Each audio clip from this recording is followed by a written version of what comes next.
የእንጅባራ ዩኒቨርሲቲን አመሰራረት መስፋፋትና አሁን የደረሰበትን የልህቀት ጅማሮ ባጭሩ የሚዳስስ ተራኪ ዶክመንተሪ ነው።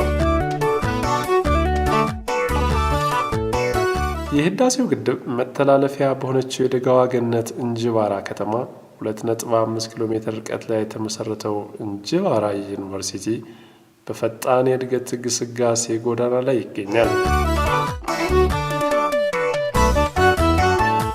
በየካቲት 2007 ዓ.ም የመሰረት ድንጋዩ ፌዴራል መንግስት ከፍተኛ የሥራ ኃላፊዎች በተገኙበት ተጥሎ አስገራሚ በሆነ የግንባታ ፍጥነት የመጀመሪያ ዙር ህንፃ ግንባታዎቹን በማጠናቀቅ ከታህሳስ 13 እስከ 15 2010 ዓ.ም የመጀመሪያ ዙር 1500 ያህል ተማሪዎችን በጥቂት የአስተዳደር ሰራተኞችና መምህራን ተቀብሎ የመማር ማስተማር ስራውን አሃዱ ብሎ የጀመረው ይህ ዩኒቨርሲቲ በመማር ማስተማር ምርምርና ማህበረሰብ አገልግሎት ስር በተቀመጡ ዋና የትኩረት መስኮች በርካታ የሆኑ ዘርፈ ብዙ ተግባራትን እያከናወነ ይገኛል።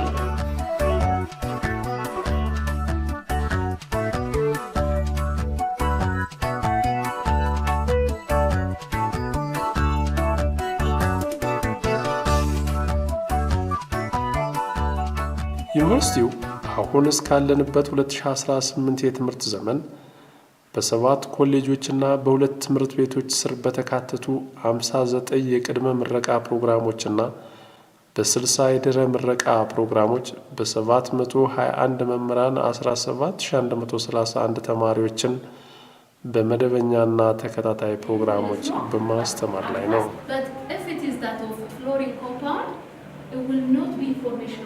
በጥቂት ዓመታት ፈጣን የሆነ የእድገት ለውጥ ባደረገው የፕሮግራም ማስፋፋት በእድሜ ጠገብ ዩኒቨርሲቲዎች ብቻ ይገኙ የነበሩትን አብዛኛዎቹን ፕሮግራሞች መክፈት መቻሉና በአንጻሩ ደግሞ የተሻለ ውጤት ያላቸው ተማሪዎች በፍላጎታቸውና ዝንባሌያቸው የፈለጉትን ትምህርት ለመማር እድል በመፈጠሩ ዩኒቨርሲቲው በተማሪዎች ተመራጭ ለመሆን በቅቷል።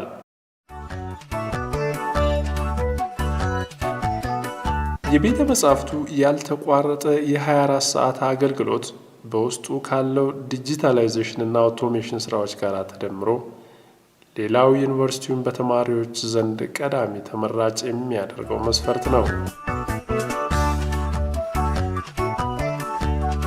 ከቤተ መጻሕፍቱ መዘመን በተጨማሪ ለተግባር ትምህርት አጋዥ የሆኑ የተደራጁ የኮምፒውተር ክፍሎች፣ ወርክሾፖችና ደረጃቸውን የጠበቁ የሳይንስ ቤተ ሙከራዎች መኖር ሌላው ዩኒቨርሲቲውን በተማሪዎች ተመራጭ እንዲሆን ያስቻለው መስፈርት መሆኑን ከአገልግሎቱ የተቋደሱ የቅርብ ደንበኞች ይመሰክሩለታል።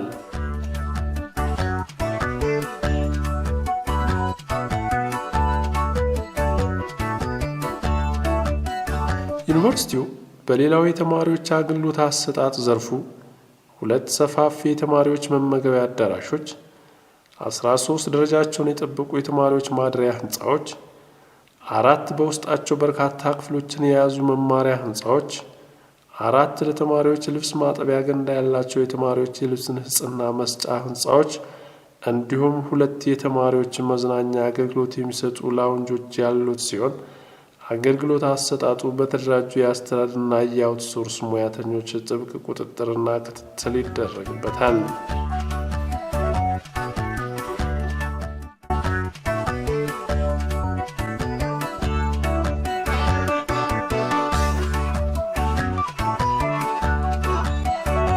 ከዚህም በተጨማሪ ተማሪዎች ከትምህርታቸው ጎን ለጎን ትርፍ ጊዜያቸውን የሚያሳልፉባቸው የጂምናስቲክና የስፖርት ማዘውተሪያ ስፍራዎች ከመኖራቸው ባሻገር ጤንነታቸውን ለመጠበቅ ደግሞ 24 ሰዓት ሙሉ 2 አምቡላንሶች ተመድበውለት አገልግሎት የሚሰጥ ክሊኒክ አለ። ከበድ ያለ የጤና ችግር ሲያጋጥምም ዩኒቨርሲቲው ከእንጅባራ ጠቅላላ ሆስፒታል ጋር አብሮ ለመስራት የጋራ ስምምነት ያለው በመሆኑ ለተማሪዎቹ አስተማማኝ ሕክምና ይደረግላቸዋል።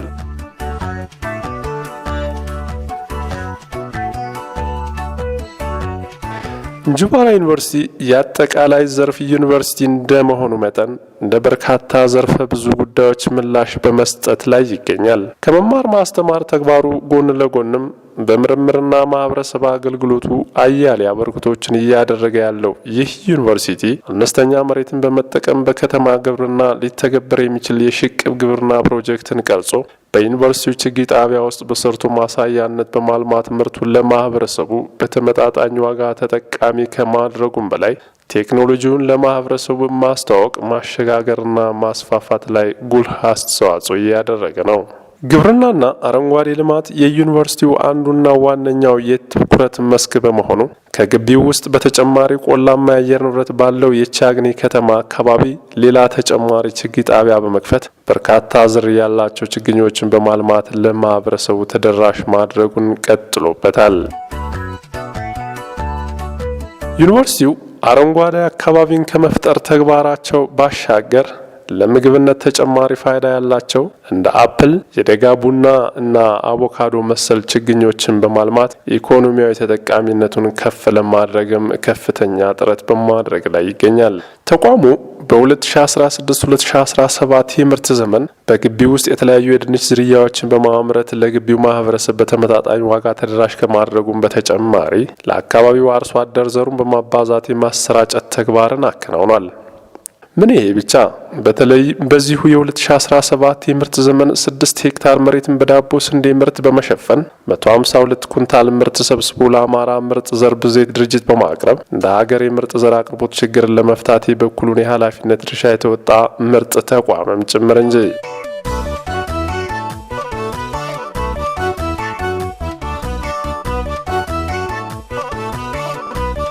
በማህበረሰብ አገልግሎት ዘርፉም ዩኒቨርሲቲው በርካታ ችግር ፈቺ ጥናትና ምርምሮችን በማድረግ የአካባቢውን ህብረተሰብ ተጠቃሚ እያደረገ ይገኛል። በተለይ በፋግታ ለኮማ ወረዳ ዚምቢሪ አካባቢ በመጥፋት ላይ የነበሩ የዳንግሌ በግ ዝርያዎችን በስፋት ለማልማት የተመረጡ አብራ በጎችን በመግዛት ለአርሶ አደሩ የተሰራው የማሰራጨት ተግባር እንዲሁም በእንጅባራና አካባቢዋ በሚገኙ አጎራባች ቀበሌዎች የስናር አህዮችን ለአርሶ አደሩ ገዝቶ ማሰራጨት የተሻለ የበቅሎ ምርት እንዲኖር በማሰብ የተሰሩ ማህበረሰብ አቀፍ ፕሮጀክት ስራዎች የማህበረሰቡን ህይወት በእጅጉ ከቀየሩት መካከል ተጠቃሾች ናቸው።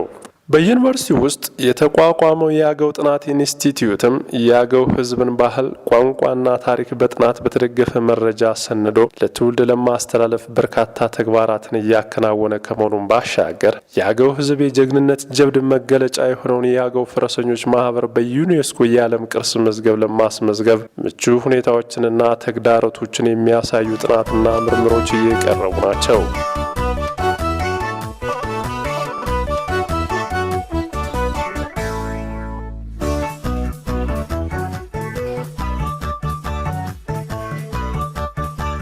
በአጠቃላይ ዩኒቨርሲቲው ምቹና የመማር ማስተማር የስራ አካባቢን ከመፍጠር አንጻር እያደረገ ያለው ጥረት እጅግ አስገራሚ ነው።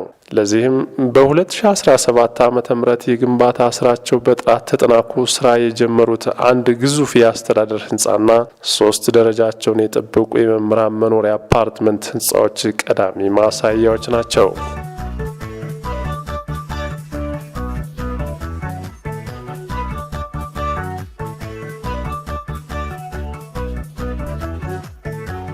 በመሰረታና በመስፋፋት ምዕራፎቹ በርካታ ውጣ ውረዶችን አልፎ ብዙም ባልበሰለ የለጋነት እድሜው የአረንጓዴ ልማት ስራዎችን በስፋት በመስራት የአሁኑ የከተሞች የኮሪደር ልማት ቀድሞ የገባው አረንጓዴው ዩኒቨርሲቲ ሲሉ የኢትዮጵያ ፌዴራላዊ ዲሞክራሲያዊ ሪፐብሊክ ጠቅላይ ሚኒስትር ዶክተር አብይ አህመድ በ2017 ዓ.ም ያሞካሹት እንጂባራ ዩኒቨርሲቲ አሁን በሚገኝበት የልህቀት የጅማሮ ምዕራፍ ላይ ደግሞ የከፍተኛ ትምህርት ተቋማት ለዘላቂ አረንጓዴ ልማት እንዲሁም ለግቢያቸው ውበትና አረንጓዴነት በሚሰጡት ትኩረት ዩኒቨርሲቲዎችን በመመዘን የሚያወዳድረው በኢንዶኔዥያ የተመሰረተው ዘዩአይ ግሪን ሜትሪክ ወርልድ ዩኒቨርሲቲ ራንኪንግ የተሰኘ ዓለም አቀፍ አወዳዳሪ ድርጅት እንደ አውሮፓውያን አቆጣጠር በ2025 በኢትዮጵያ ከሚገኙ ዩኒቨርሲቲዎች ምርጡና ምቹ የሆነው ዩኒቨርሲቲ በማለት የቀዳሚነት እውቅናን አጎናጽፎታል።